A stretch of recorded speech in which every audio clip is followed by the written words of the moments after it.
is one of the most exciting advances in the fight against Alzheimer's disease that the world has ever seen. Statistics show by age 65, 1 in 10 Americans will have it. By age 85, half of the U.S. population will have it.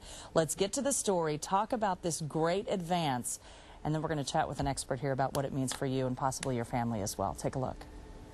This is the worst enemy. Dave Lyon works long, hot hours inspecting and trimming trees and picking fruit in his peach orchard. At age 77, the grueling, repetitive work keeps his body and mind in shape, something he's worked at every day since he was diagnosed with Alzheimer's disease a decade ago. Knowing what happens down the road and what's to come is very frightening. In an effort to do anything they can to stop the disease ravaging Dave's brain, the Lyons leave their farm a few times a month and come to the Mid-America Neuroscience Institute in Lenexa. They are part of a $1 billion worldwide study into an Alzheimer's vaccine. And if scientists are right about the medicine inside of this bag, it could stop the disease from robbing the Lyons of their twilight years. How big is this? I mean, this is really big, it seems to me. It's huge. It's huge. In my mind, this is the single most important clinical study yet done in Alzheimer's. It's certainly the largest or one of the largest ever attempted. Dr. Dana Weingardner is one local neurologist overseeing the historic global Alzheimer's study and explains it like this. On the left side of your screen, a normal brain image. On the right, an image of an Alzheimer's brain, like Dave's, full of black spots or amyloid plaque. It is the hallmark sign of the disease as it progresses. The vaccine gets rid of some of the plaque or gets rid of all of the plaque? As best we can tell, this vaccine, bapineuzumab, eliminates all of the abnormal protein, A-beta-42. Gets rid of all of it, and that's what makes up the plaques. So the plaques that are there are dissolved and removed, and the abnormal protein is eliminated. So if the abnormal protein, the A-beta protein, is the problem, and this vaccine removes the problem, then these patients should theoretically stabilize and not get worse. Simply put, Alzheimer's patients have the amyloid plaque. The IV drip removes the plaque. The million-dollar question, is the amyloid plaque the problem? So what we don't know is if the plaque drives the disease itself or if it's the smoke where the fire is somewhere else. So if it's the smoke, then removing the smoke doesn't necessarily put out the fire. Neurologist Dr. Jeffrey Burns of the University of Kansas School of Medicine has 7 patients enrolled in the study. He says about 2/3 of the patients across the globe are getting the actual medicine in the bag. The other third are getting a placebo. By next year, the FDA will go through hundreds of thousands of pages of patient data and decide whether to greenlight the vaccine. Right now, no one knows whether participants like Dave are getting the real thing or the placebo. But Carol says she's noticed a change in his day-to-day behavior. He's more agreeable, he's more cooperative, he's more loving, and he's more appreciative of everything that's done for him. The drug won't stop the damage that's already been done, but could possibly stop it from getting worse, just in time for the Lyons' 55th wedding anniversary next year. Oh, it's cool in here. Yeah, it's nice. And we want to thank the family for letting us spend some time with them. This is Jeremy Pullins, the operator of Senior Care Alzheimer Homes. You have patients here in the Metro. You saw the story last night. Thank you for coming. You say the 2 doctors that we were able to find and interview in this piece are rock stars, and we are so lucky to have them here. Yeah.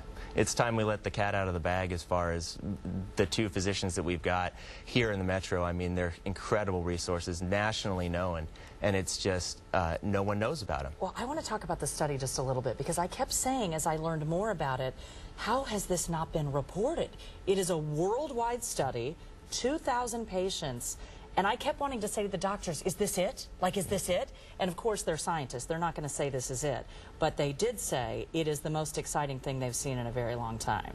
Yeah, it's an incredible study. It's an incredible opportunity, not only nationally, worldwide, for some cures to be found and some progress to be made in a disease that's just affects virtually everyone that you come in contact with. And one of the exciting things is, as you know, if they can greenlight this vaccine, it could theoretically stop Alzheimer's from ever happening. If you have a family history, if you have early onset Alzheimer's, it really could at least stop what's already, the process that's already started.